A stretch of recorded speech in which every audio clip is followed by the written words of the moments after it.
Welcome back. We're going to be talking about group influence in Chapter 8. Let's get started. All right.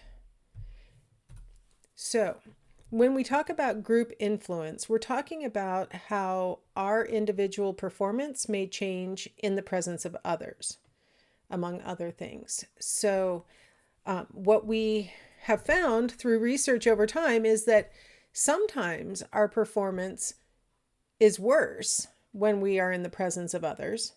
And sometimes our performance is actually better when we're in the presence of others. So realizing that, performance varies has driven researchers to determine, okay, what factors go into improvements and what factors go into impairments. So let's talk about each of those. So the effects of the presence of others on individuals' performance. Okay. Let's start on the positive and talk about social facilitation. So this is defined as performing better when we are not alone. So whether we are in a group and everybody's sort of working on the same task, or we are making a performance, right? Maybe you were dancing or singing or doing a play or giving a speech or, something like that. Having an audience actually causes you to do better. Okay, so that's called social facilitation. On the negative side would be social inhibition, and that's when you do worse when you're not alone.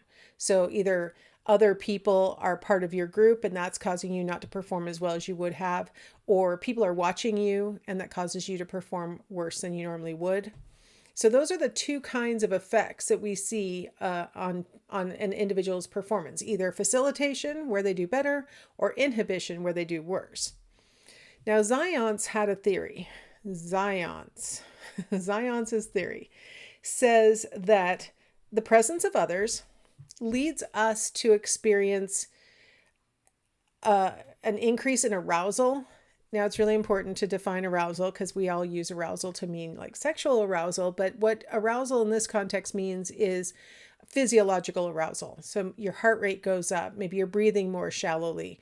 You might have noticed if you're nervous, your hands might shake, things like that. That's a sign of increased arousal.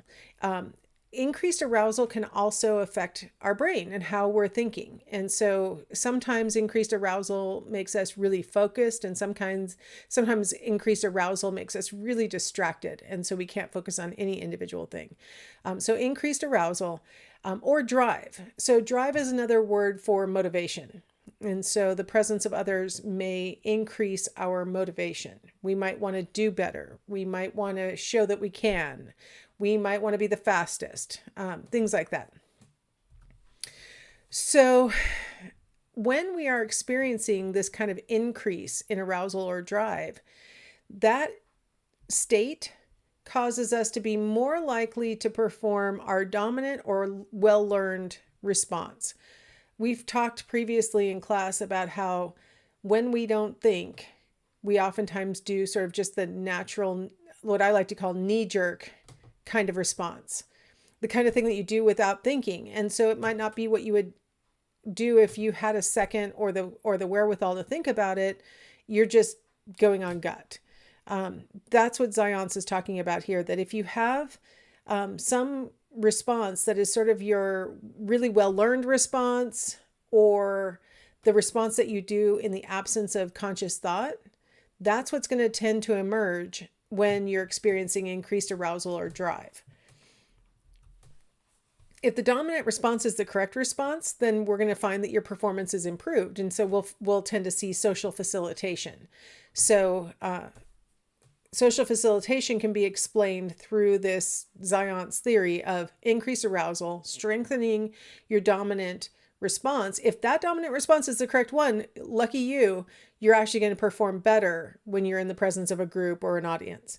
If, on the other hand, the dominant response is not the appropriate response in this context, then you're going to find that performance is impaired. And that's when we're going to get social inhibition. So his model does a good job of explaining the fact that the same exact stimulus, the presence of others, can produce better or it can produce worse performance than the person might produce if they were alone. So we tend to see these things emerge when the individual's performance is identifiable.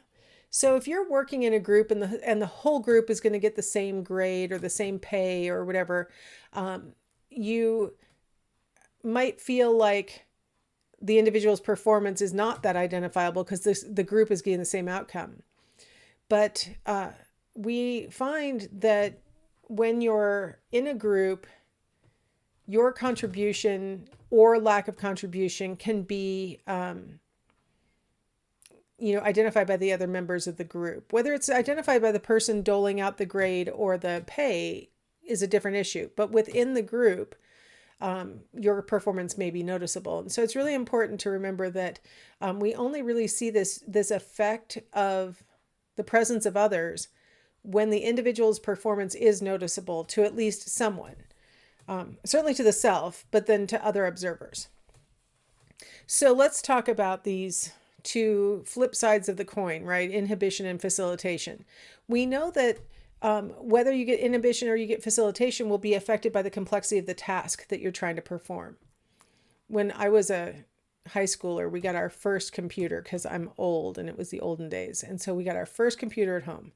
And honestly, none of us knew anything about how to use it. I mean, it was honestly, this was like 1983. So it's an old story.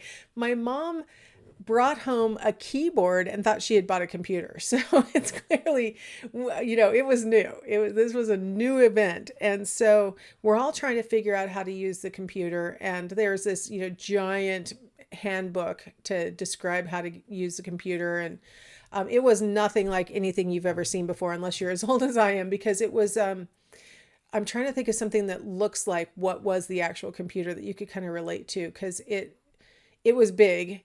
It was a giant cube rectangle, right? So it was a rectangle that was, three-dimensional, and it had one slot in it, and that slot accommodated a 5 1/4 inch floppy disk. So I'm not super old.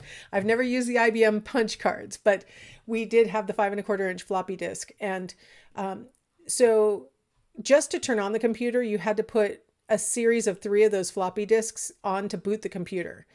And then, it was attached to a separate monitor, and, it was a black screen with orange writing on it for some reason.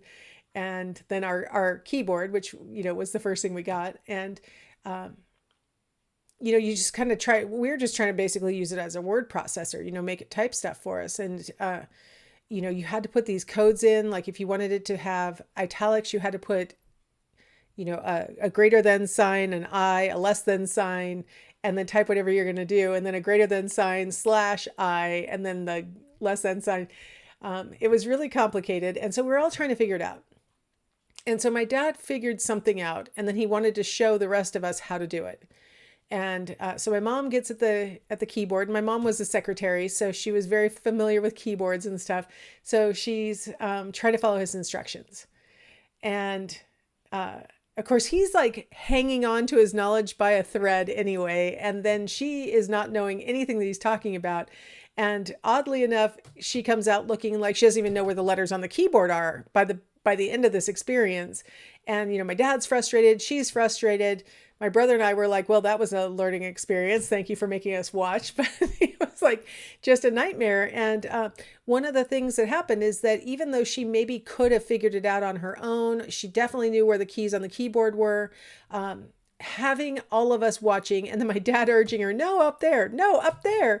That doesn't help. And, it's a complex task. And so she actually got, a little bit of inhibition. Like she did not perform as well as she could have. If we hadn't all been standing over her and watching. So I just thought that I am pretty sure you've had an experience something like that. I just pulled that one out of my memory as we're talking. That's a really good example of a complex task can be more prone toward inhibition if you really don't know what you're doing yet. Now, if it's a simpler task and you've really had a chance to overlearn it, you've practiced and practiced and practiced, and it's just, you can do it without even thinking about it. You know how well to do it. That's when you tend to get facilitation out of a group setting.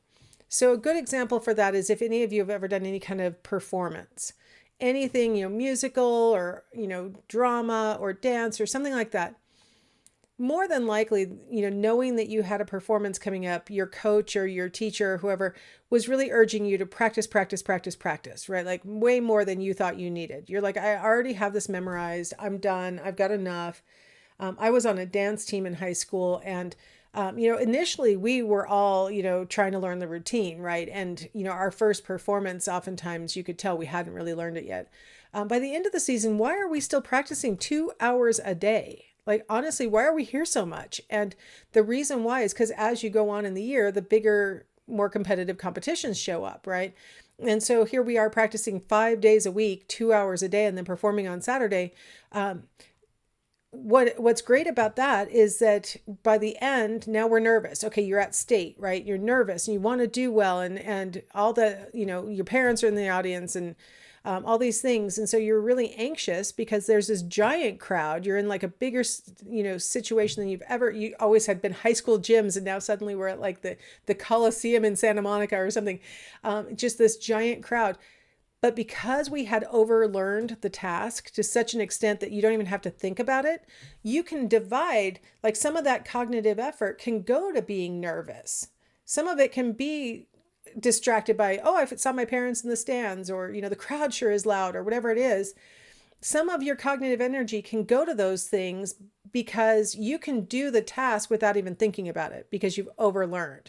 So if it's an overlearned task, or if it's an inherently simple task, it has like, okay, I've never been in this room before, but my sole job is to turn on the light switch. Okay, I think I can do that even if there's a crowd watching me, right? I think I can do it. So if it's really simple or it's really overlearned, you tend to get facilitation. And one of the things, the reason why I brought up my dance team is because we, by the end, we're practicing, we're doing it like half out. Nobody's energetic. Nobody really wants to do for the 8 millionth time the same routine. But now you get in front of a crowd and their excitement actually facilitates better performance than you would have done if you were for the, a millionth time in your gym practicing, right? So social facilitation can cause you to actually perform better than you would have on these overlearned tasks, because now you have like the energy of the group, or you have the energy of the crowd, or whatever. That's the source of the home field advantage that we see in football and in basketball. We see it to a lesser extent in things like baseball, because there's not as much overlearned, rote stuff, when you're running and dribbling and like that, not fumbling or not double dribbling or those kinds of things. Those are overlearned tasks. So you're much less likely to make those mistakes in front of your home field crowd. And your home field crowd actually makes you really much more energized and you can perform better. Now, so if it's a harder or an incompletely learned task, that's when we tend to get that inhibition, right? That's when we tend to see the effects of the nervousness taking up enough of the cognitive effort so that it's actually pulling away from a task that maybe if I'd had all of my resources available, I could have done it really easily. Or I could have learned it, or had I practiced it more, I wouldn't have had, that error. And so the complexity of the task is one of the factors that affects social inhibition or facilitation. Evaluation apprehension. Knowing that you are going to be judged is going to have a bigger inhibitory effect on your performance than if you are not going to be judged. And so, that's, again, with my dance team, knowing that you're going to be judged can be really distracting. And so like our first performances of the season, we would never get as good a scores. Now, it didn't really affect us too much because every team was nervous. Every team was being judged for the first time. And so all of us just had lower scores at the beginning of the season than we would have by the end of the season. And evaluation apprehension is part of that. Even if we were just performing at a basketball game and so it was our peers, our classmates watching us, okay, we're putting on a performance and our classmates are here and I'm going to hear about it tomorrow if I make a mistake, right? Knowing that I'm going to hear about it tomorrow might actually make me make a mistake because I don't have the routine well enough embedded in my memory to have part of my cognitive capacity taken by being nervous. So knowing that you're going to be judged can make inhibition more likely.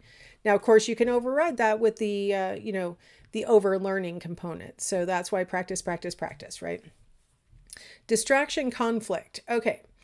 So with distraction conflict, we're talking about how, being distracted by something that conflicts with what you're trying to do. So if you're engaging with a group and the group is maybe talking about something other than the task that they're working on, it can take away, again, some of your cognitive effort, some of your cognitive capacity, and cause you to not perform as well as you could have if everybody had been focused, everybody paying attention to the task.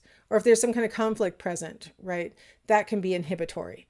So if you're not distracted, or if you have overlearned it, or if you're not worried about being evaluated, we tend to get facilitation.